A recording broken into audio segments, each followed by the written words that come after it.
খুব সহজে কিভাবে গ্যাসের চুলায় বেকারি স্টাইলে বিস্কুট বানাবেন তার রেসিপি নিয়ে আজকে চলে এসেছি।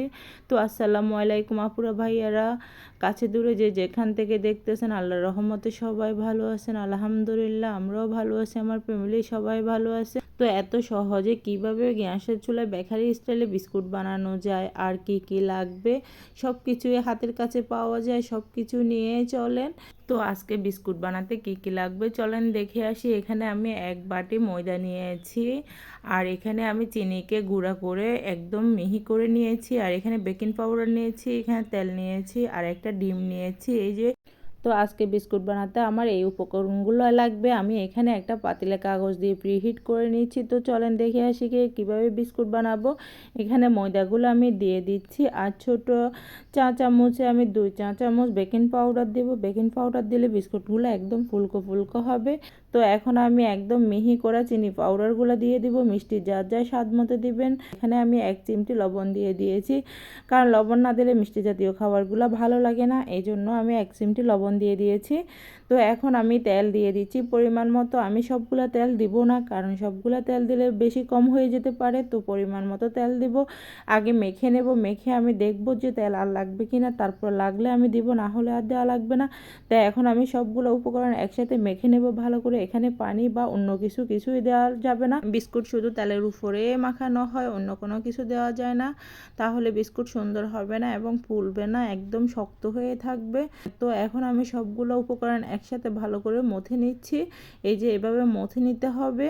তো এখন আমার ডোটা রেডি হয়ে আসতেছে, পায়ে রেডি হয়ে গেছে। এই যে দেখতেছেন, ঠিক এরকমভাবে ডো তৈরি করে নেবেন, এরকম নরম করে, তাহলে বিস্কুটগুলো আপনাদেরও ভালো হবে, একদম ফুলকো নরম হবে। তো এখন আমি হাতে তেল মেখে বিস্কুটগুলোকে গোল গোল করে শেপ দিয়ে নিব। এই যে দেখতেছেন আমি কিভাবে গোল গোল করে নিচ্ছি বিস্কুটগুলোকে। এই যে আমার একটা রেডি হয়ে গেছে।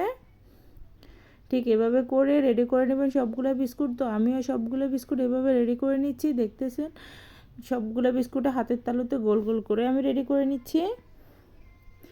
এখন বিস্কুট আমি যেই ট্রেতে বসাবো ওই ট্রেটাতে আমি ভালো করে তেল ব্রাশ করে নিয়েছি। এখন একটা ডিমকে ভালো করে ফাটিয়ে এখন বিস্কুটের উপর দিয়ে দেব, কারণ বিস্কুটগুলো বেকারি স্টাইলে লুক দিতে হলে উপরে ডিম দিতে হবে। উপরে ডিম দিলে কালারটা একদম বেকারির মতো আসবে, দেখতে অনেক সুন্দর লাগবে।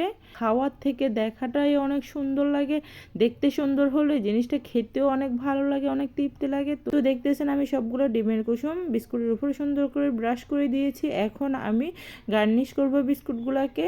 তো গার্নিশ করার জন্য আমি কুচি করে কাজু বাদাম নিয়ে নিয়েছি। আপনাদের হাতের কাছে যা থাকবে আপনারা তা দিয়েই গার্নিশ করতে পারবেন। যদি তিল থাকে তিল দিতে পারবেন, যদি সেমাই থাকে সেমাই দিতে পারবেন, ড্রাই নারিকেল থাকলে ড্রাই নারিকেল দিতে পারবেন, কোনো সমস্যা না, এটা একটু সুন্দর লাগার জন্য শুধু। তো এই প্রিহিট করা পাতিলে আমি বিস্কুটগুলো এখন দিয়ে দিব, তবে দিতে খুব সাবধানে দিবেন, বিস্কুটগুলো খুব নরম। তো এখন আমি এই যে দিয়ে দিয়েছি, এখন ঢাকনা দিয়ে দিব। একটা টাওয়াল দিয়ে ভালো করে ঢেকে আমি উপরে একটা ভারী জিনিস দিয়ে চাপ দিয়ে দেব। টাওয়ালটা দেওয়ার কারণ হচ্ছে পাতিল থেকে কোনো ভাপ যেন বাইরে হতে না পারে, এই জন্য। আর এরকম মিডিয়াম আঁচে রাখবেন। তো আমার বিস্কুটের ফাইনাল লুক এই যে, মাশাআল্লাহ দেখতে কেমন হয়েছে বলবেন। এই যে বেকারি থেকে কোনো অংশে কি কম হয়েছে?